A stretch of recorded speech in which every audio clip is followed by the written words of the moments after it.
What's up, everybody? Welcome back to Blossom. I blossomed today. I think I blossomed several times this week, or at least it feels like it, and I hope you did too. What's up? What's been going on? Nothing. We're all stuck at home and either working from home or thinking about how we're not working at home. Possibly some of us miss work. I don't. I don't. I don't miss work. If you've been following along with my videos, you know that sometime in October, November, I don't know, last year, 2019, when things were still good, I went through a breakup, and if you haven't seen that video, it's the single swag video, and it also has breakup in the title. Go check it out. But as you know, from that, I went through a breakup, and the next thing that I did after a sloppy rebound was I downloaded a couple dating apps. These were really nice for my ego. I got plenty of people sending me messages saying, "Hey cutie." No, I was not on Tinder. I downloaded OkCupid and Bumble. This is not a paid endorsement. Neither of them approached me to say anything. These are just my preferences, and be an informed consumer if you want to use those apps as well. Aside from all the compliments coming into my inbox, there were a number of people who seemed fairly interesting, maybe okay to talk to, and in all of my profiles, or both of my profiles, I said that I wanted to seek friendship or not anything serious, maybe just talking to people. And what choice do we have but to talk to each other without meeting up in the time of quarantine? It was most entertaining to talk to a lot of people who said, "Hey, we should meet up sometime," and I was laying back like, where? All the bars are closed. And I can divide my experience on these apps into thirds pretty equally. One third being that they don't really have much to offer, there's not a spark there, they don't have very many witticisms, they're not using very many emojis, what have you. There's nothing much there and you can tell right away, so they just fade into the background.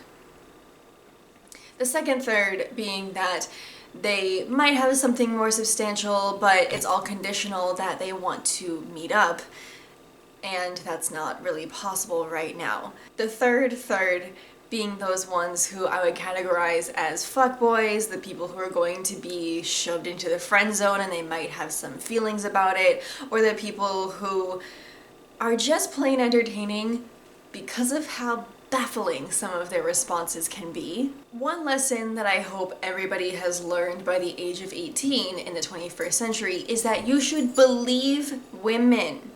Yes, there are women who lie. Yes, there are women who come up with false accusations, but we should, at least in the beginning, believe all women. Especially 26-year-old women coming onto a dating app saying that she just wants friends. A woman my age by now has figured out what she wants, and if she wants to be friends, don't try to climb out of the friend zone. You're going to stay there, and the more that you struggle, the worse it gets. It's like quicksand that way. Yes, you do see some of those unicorns who wait it out, and they're the nice guy, and they fit all the tropes that fit into like the romantic comedy movie, and he comes out of the friend zone like, "Oh my gosh, it was you all along. I realized that I loved you for 10 years. Sure, that happens, but not often, and it may not happen to you. I'm a little bit sorry to say that, at the same time, not very sorry. The example that this is coming from is, yes, from an app where I started to speak to somebody on OkCupid. He at first thought that I was a bot because he didn't believe that somebody as beautiful as me was going to be on an app, and then I offered to give him my number. And I inverted the numbers, and then he accused me of being a bot, phishing, catfishing, whatever the term is now that kids are using these days. And I didn't really want to prove him right or wrong. I was more just thinking, okay, dude, if you want to accuse me of false things, go ahead and do that. I don't care. Even though this person had presumably read my profile and seen that I was only seeking friendship, and knowing that it's not wise to seek a hookup in the time of a pandemic, he still proceeded to try to convince me that he was the one and that we would be good together, that I was his type of woman, and he mentioned marriage 3 times. I'm sitting there like, dude, we haven't even met. And again, believe a 26-year-old woman when she says that she just wants to be friends. If she's going to change her mind, let her do it naturally, but you sitting there nagging her, nagging is not going to help. Regardless, take your desperation elsewhere. On another note, traditional dating just sounds exhausting. I saw that commercial for Clorox or Tide, whatever it is, where the couple was sitting down to the table for a first date and his V-neck had turned into a U-neck because it was half washed into the sequence for advertising the product. But the whole thing just looked awful to me. The table in the middle of the room with 2 people sitting across from each other, and then they were going to talk about appetizers, sharing, whether or not they should go Dutch. Do you have any siblings? Whatever. I just can't take that level of awkwardness. Like, I would shrivel up. I remember when they first invented chocolate. I always hated it. Yes, I would love to go out to a dinner after I am already established with that person, but not at the beginning. I learn by observation, and I also learn by doing. So instead of sitting across from each other and asking, like, do you have any siblings? What are your hobbies? Do you like fiction or non-fiction? I don't like that conversation. No. I would rather that you were doing an activity, maybe you're playing a team sport, and yeah, I would be okay watching you play lacrosse if it means that I can watch if you are a good sport or not. Do you have any kind of sportsmanship? Are you a good sport? Are you a bad sport? Are you a sore winner, sore loser? Are you the captain of the team and you're delegating responsibilities? Are you that a-hole on the field who is yelling at somebody because they missed a shot? These are all things that give me information about your character, and it's not that I'm going to make or break any of these things. It's more like, oh, now I know that about you. And now I know how to behave when we're going forward with this. I would rather observe behavior in real time, in the real world, because that is much more informative than somebody telling me about themselves. Yes, we do a very good job talking about ourselves because we each individually live in our own heads every day, especially in this phase when some of us are living alone, don't have as many people to connect with, and we're maybe talking to ourselves, our plants, our pets, or the walls. However, the first date conversation, especially at the table or at the bar, seems very performative, and people can embellish on things that are true about them, or they can be straight up lying, and the lies are small enough that you'll never be able to really follow up on them until it's too late. The idea of going grocery shopping with somebody, finding ingredients, and then coming back to somebody's house and making a meal sounds a lot better, because in that time I can see, okay, when you pick me up, are you going to be on time? Are you going to text me that you're outside, or are you going to come up to the door and use the doorbell? Are you going to call me and tell me that you're outside and going to meet you? Do you hold doors open? Do you open the door for me? When we're in the car, what kind of music do you listen to? Are you going to let me choose the music and you trust me with that already, or because you believe it's passenger's choice because they're the guest? Do you use turn signals? Do you drive passive aggressively? Are you a road rage kind of person? When we're in the parking lot, how do you handle the shopping cart situation? Do you take one that's already outside and bring it inside? When we're leaving, do you put it back where it belongs, or do you leave it astray? If there is loose trash in the parking lot, do you pick it up and put it in the trash? Do you leave it? Is it dependent on how dirty it is, or if it's sitting in a puddle? Do you say thank you to service workers? Do you say thank you to cashiers and waiters and host people? If you're ordering a cut of meat or you're ordering something from the deli and the person working at the deli is telling you about like the different types of cheese that come from Switzerland, I have no idea. But if they're telling you something about that, are you going to interrupt them and say, look, I'm just here for the brie? Or are you going to let them go because they show us certain kind of passion about working with cheese? When I'm speaking, are you going to interrupt me? The point of all of this is that the performative table conversation gets transformed into genuine real-life deeds.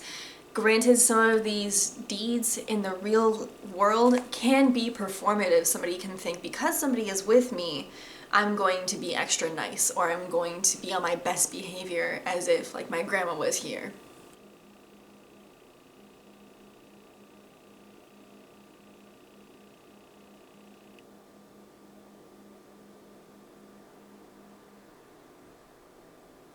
The group chat.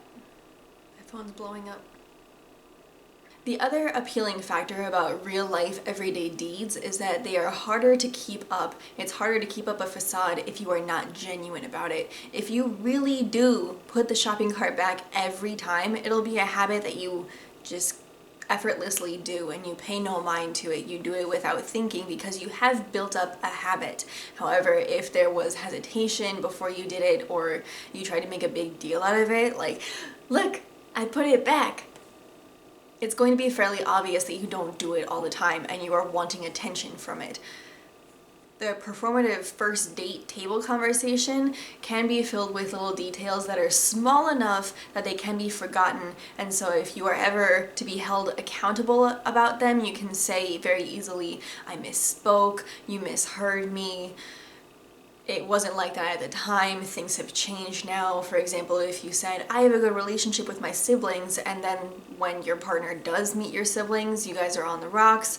Maybe you have been for several years, or it's true that you said, we were good at that time when I told you, and now we're not, we're going through a rough patch. Regardless, it's a little bit easier to skate by on small details. I'm not saying one way or the other that little white lies are harmful or harmless, I just don't recommend them.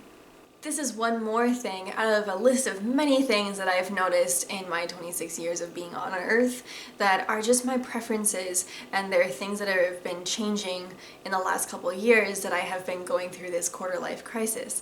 Although I would hardly call it a crisis because I don't feel very panicked about it, I just feel very reflective. It could be that I'm reflective because I have this much peace and time to think about things, but I don't feel very panicked. Nothing about it feels very critical or pessimistic. Nothing about it feels very negative. It more just feels like a turning point, turning a corner, and I'm very proud of that. I'm proud of myself that I figured out that I would rather observe somebody in their natural element in the real world in real time and make observations of their character rather than deduce their character from what they tell me from their own mind. This is something that is my preferred method. However, if it's not yours, feel free to tell me why in the comments. If you think that this is a good idea, go ahead and like this video. Put your comments down below if you agree with me, if you have experienced anything similar, if you have any questions about this. And if I can't give you any advice, then I can certainly offer some resources, some pages, other YouTube channels that you may want to take a look at that can answer your questions. One recommendation I can make is to be selective about the dating apps that you are using, if any, and be an informed consumer and do not pay for them. The free installment is enough, and paying $2.99 a month may not help find your soulmate. I don't think it's guaranteed. That's all I have for you today. I hope that you enjoyed this video. I hope that you check out my other videos if you like hearing my voice, seeing my face, hearing my opinions. If you want to share yours, go ahead and do so. Hit the like and subscribe button if you haven't already. I hope that you do. I blossomed today, I blossomed several times this week, and I hope in the coming week you blossom several times. I hope you blossom today, tomorrow, every day. I hope you blossom in your sleep. I hope your dreams blossom into better dreams. I just wish goodness upon you. Throughout this time, take care of yourself, get enough water, get enough nutrients, vitamins, sleep. I hope you're talking to the people you love. I hope you're getting satisfaction from things that you're doing every day. I hope that you're comforting yourself. And if there's anybody else like me, you have 17 dates after quarantine is over.